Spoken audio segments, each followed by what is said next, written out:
Coucou tout le monde, j'espère que vous allez bien. Aujourd'hui on se retrouve pour une nouvelle vidéo. Donc ce sera une tarte citron meringuée revisitée. Donc ce sera une tarte sur une base de sablé breton. Voilà.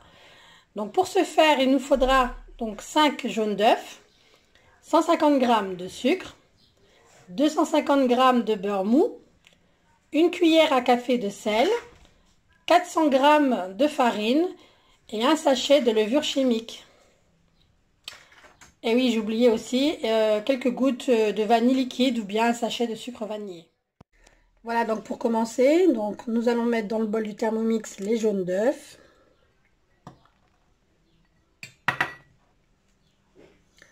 Le sucre en poudre. Voilà. Et on va travailler ça donc pendant 30 secondes. Voilà, vitesse 3,5. Voilà, donc une fois la préparation blanchie, nous allons ajouter donc le beurre. Voilà, donc on avait dit 250 g de beurre et la cuillère à café, 2 cuillères à café de sel. On referme le couvercle. Et on va travailler ça de nouveau 30 secondes, vitesse 3,5. Voilà, une fois donc on a retrouvé cette texture de pâte, on va ajouter donc les 400 g de farine.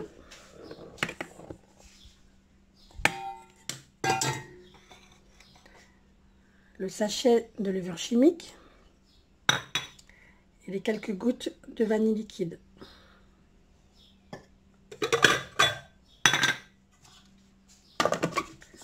Voilà, et on va travailler ça donc le gobelet doseur.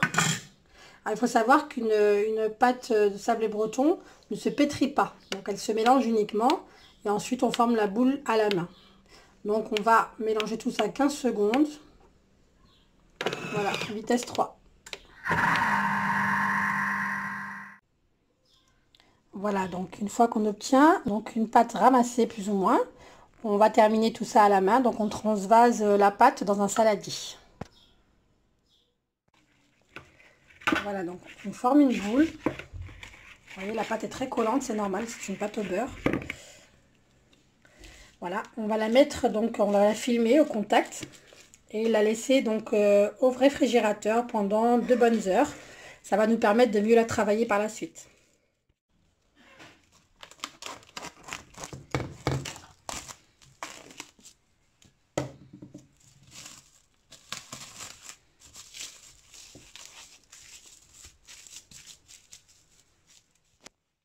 Voilà, donc là on va préparer le lemon curd, donc c'est la crème de citron, pendant que la pâte de palais breton est en train de refroidir au réfrigérateur. Donc pour ce faire, il va vous falloir donc 5 citrons. Donc j'ai récupéré les zestes des citrons et ensuite j'ai pressé les citrons pour obtenir le jus. Voilà.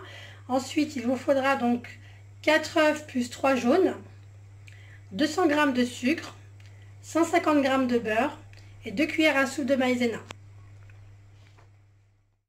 On va commencer donc par mettre dans le bol du Thermomix le zeste de citron et les 200 g de sucre.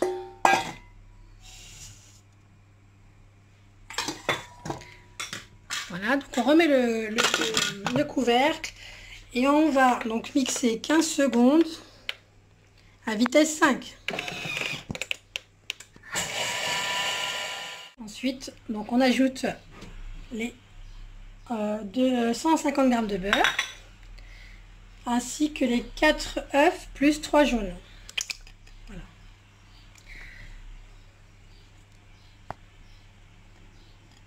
Et on va faire tourner ça donc 20 secondes, vitesse 6.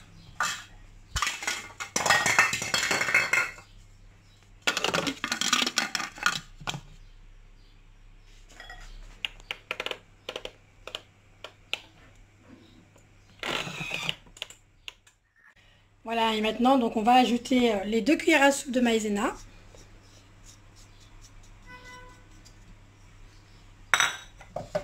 ainsi que le jus de citron. Et on va racler les bords du Thermomix, donc de la paroi du bol, pour bien faire redescendre toute la préparation.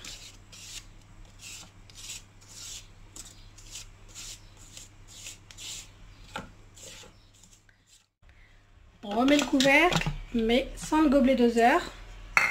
Et on va faire cuire 10 minutes à 70 degrés, vitesse 3.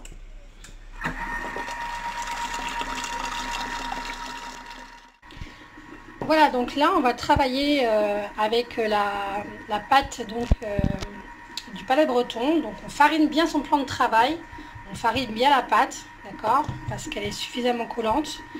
Donc on va la baisser au rouleau. Alors je voudrais juste préciser que j'utilise un moule d'un diamètre de 25 cm, d'accord.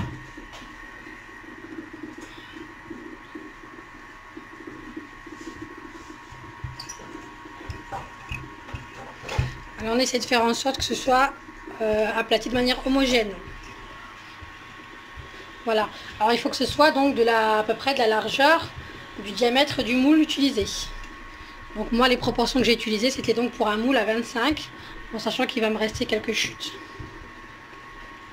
Voilà, donc n'hésitez pas, si vous voulez faire une tarte un peu plus petite, à diviser les quantités par deux. Voilà. Donc voilà ce que je vais utiliser, donc mon cercle. Donc je suis largement dans le diamètre. Voilà, donc je dépose mon cercle donc sur ma plaque de cuisson et sur donc une plaque anti-adhésive. Voilà, et je vais vous montrer donc la suite. Alors je vais vous expliquer ma petite technique. Donc en fait j'utilise mon cercle, d'accord, donc j'appuie pour marquer donc le diamètre dont j'ai besoin pour avoir donc l'épaisseur de fond de tarte qu'il me faut. J'enlève donc tout ce qui est surplus. Voilà. Je le mets de côté, je peux même faire une deuxième tarte avec. Et là, du fait que la pâte de palais breton est très, vous avez vu, se casse, elle est très difficile à manier. Donc je récupère le tout et je vais aller l'aplatir directement dans le fond de mon cercle. Donc j'ai transvasé la pâte dans le fond du cercle. Je vais badigeonner un petit peu de farine parce que comme je vous le rappelle, elle est très collante. Et puis je vais y aller tranquillement en tâtonnant jusqu'à ce que je remplisse bien le fond. Si vous avez besoin de rajouter un peu de pâte que vous aviez mis de côté, c'est pas un souci, vous le faites jusqu'à obtenir une petite épaisseur à peu près de 1 cm, 1 cm et demi, en fonction de ce que vous aimez. Certains aiment avoir une pâte assez consistante, d'autres non. Donc voilà, c'est toujours au goût de chacun.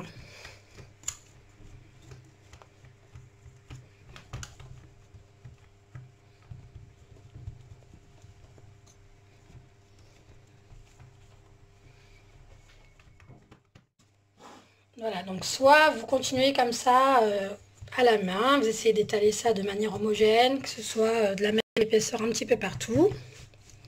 Voilà. Et moi j'aime bien, parce que j'aime bien que les finitions soient bien faites, j'utilise un petit ustensile que j'ai trouvé en grande surface. Voilà, vous pouvez trouver un peu partout, vous avez vu. Donc ça permet d'avoir une surface plane un petit peu, voilà, on aplatit. Pareil, si ça colle, j'hésite pas à rebadigeonner légèrement de farine. Voilà, alors faites bien les bords, d'accord? Voilà, que les bords soient bien collés à la paroi.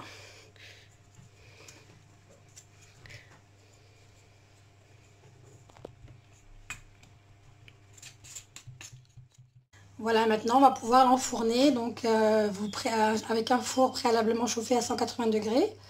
Voilà, jusqu'à ce que vous vous retrouviez avec un biscuit qui soit doré. Donc là, nous allons préparer donc la meringue italienne pour décorer notre tarte au citron meringuée. Donc pour ce faire, on récupère donc les blancs d'œufs de notre première préparation, d'accord. Donc nous allons les mettre directement dans le bol du Thermomix avec le fouet. Alors il faut savoir que le bol du Thermomix doit être vraiment bien nettoyé et bien sec. Voilà.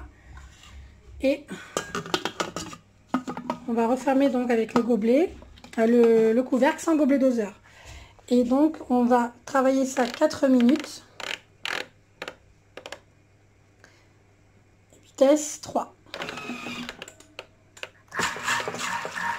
Voilà, et pendant ce temps, dans une casserole, donc vous allez mettre 180 g de sucre en poudre, 30 g d'eau et nous allons préparer un sirop. Et pour ce faire, vous allez avoir besoin d'un thermomètre alimentaire, voilà, comme celui-là où il en existe d'autres formes. Voilà, donc c'est parti. Donc là, au bout d'une minute, j'ai augmenté la vitesse. Donc là, j'ai mis vitesse 4 pour voilà, laisser les blancs commencer à déjà mousser. Et en attendant, je suis en train de préparer le sirop. Voilà, donc une fois que le thermomètre indiquera 114 degrés, donc je me prépare et arrivé à 118 degrés, il faut absolument tout de suite verser la préparation du sirop dans les blancs en neige, donc qui continuent à battre. Voilà, c'est très important donc pour obtenir une meringue italienne très ferme.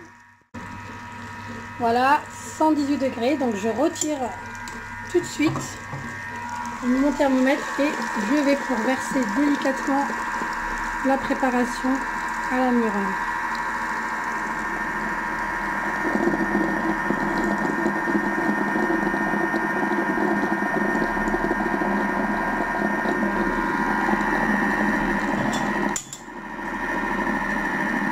Vous voyez, elle commence à devenir très lisse et brillante.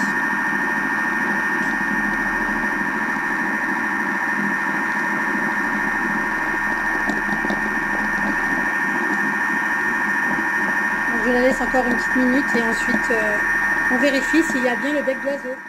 Voilà, donc une fois donc le temps est terminé, donc voilà, on a une meringue bien ferme. Voilà, avec ce fameux bec d'oiseau, vous avez vu, voilà. Elle est figée, c'est super. Donc voilà, nous avons le palais breton qui est cuit, donc après une demi-heure de cuisson. Donc maintenant, nous allons donc placer le lemon curd par-dessus sans retirer le cercle. N'hésitez pas à remélanger le lemon curd. Voilà. Et donc on va le transvaser sur le biscuit. Voilà, donc j'ai transvasé la meringue italienne dans une poche à douille avec un embout. Voilà. Et je vais aller décorer donc ma tarte.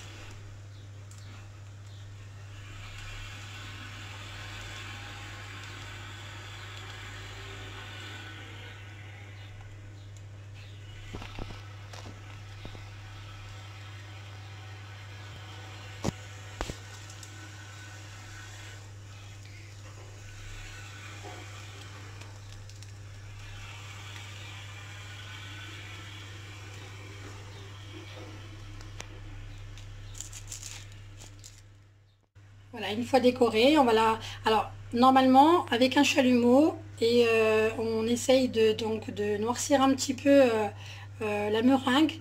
Mais moi, j'ai un souci de chalumeau, donc il m'a lâché. Du coup, je vais utiliser le four. Donc, je vais me mettre en mode grill et vraiment le laisser très très peu de temps. D'accord? Donc, sous surveillance, ça va être l'histoire de quelques secondes, voire quelques minutes. Et la retirer immédiatement une fois que j'ai obtenu la coloration souhaitée. Voilà, donc j'ai activé le mode grill de mon four et j'ai mis la température de 240 degrés.